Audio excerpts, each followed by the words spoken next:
ঘূর্ণায়মান পাহাড়ে ঘেরা একটি ছোট গ্রামে রাজ নামে এক দরিদ্র কৃষক বাস করতেন।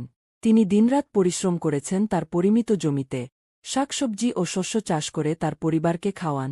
তার কঠোর পরিশ্রম সত্ত্বেও ফলন প্রায়ই তুচ্ছ ছিল, এবং তিনি শেষ মেটাতে সংগ্রাম করতেন। এক ঝলসে যাওয়া গ্রীষ্মকালে এই অঞ্চলে প্রচণ্ড খরা দেখা দেয়। একসময়ের উর্বর মাটি ধুলায় পরিণত হয়, এবং রাজের ফসল শুকিয়ে যেতে থাকে। হতাশ এবং হতাশাগ্রস্ত, রাজ ভাবছিলেন কিভাবে তিনি তার স্ত্রী ও সন্তানদের ভরণপোষণ দেবেন। তিনি জানতেন তাকে একটি সমাধান খুঁজে বের করতে হবে, নইলে তার পরিবার অনাহারে থাকবে। এক সন্ধ্যায় রাজ যখন একটি বটগাছের নিচে বসে তার ভাগ্য নিয়ে ভাবছিল, তখন একজন বৃদ্ধ তার কাছে আসেন। আগন্তুক সদয় চোখ এবং মৃদু হাসি দিয়ে রাজের দুঃখের কথা শুন।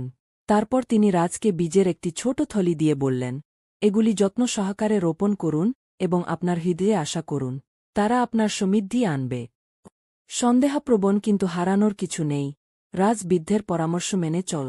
তিনি বীজ রোপণ করেছিলেন এবং তাদের প্রতি যত্নবান ছিলেন।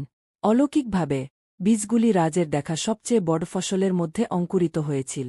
খরা প্রতিরোধী উদ্ভিদের বিকাশ ঘটে, প্রচুর ফসল উৎপাদন করে যা পুরো গ্রামকে অবাক করে দেয়।